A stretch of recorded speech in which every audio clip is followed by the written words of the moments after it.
பீஸா சாப்பிடலாமா? இங்க இல்ல. இங்கே நாங்கள் இந்தியாவில் இருக்கும்போது ஃப்ரைடே நைட் ஆனாலே நல்ல ஒரு படத்துக்கு போயிட்டு பீஸா சாப்பிட்டு நைட் அவுட் பண்ணால் தாங்க அந்த வீக்கெண்டே முடிஞ்ச மாதிரி இருக்கும். ஆனால் ஸ்வீடனில் இங்கே இருக்க எல்லா கடையுமே 8 மணிக்கே க்ளோஸ் பண்ணிடுவாங்க. இங்கே வந்ததுலேருந்து நான் ஒரு நல்ல பீஸாவே சாப்பிட்டதில்ல. இங்கே பீஸான்னு சொல்லிட்டு ப்ரெட்டு மேலே சாஸ் ஊற்றி வெந்த சிக்கனை தான் தருவாங்க. அதில் உப்பும் இருக்காது, ஒரு காரமும் இருக்காது.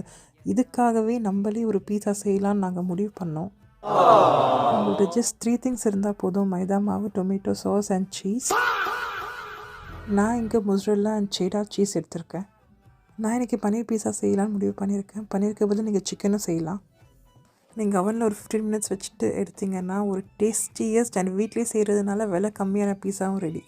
பீஸா சாஃப்ட் அண்ட் சீஸியாக இருந்துச்சு. நான் என் கிட்டுக்காக சின்னதாக ஒரு பீஸா செஞ்சு நாங்கள் 2 பேருமே ஃப்ரைடே நைட்டு நல்லா என்ஜாய் பண்ணோம்.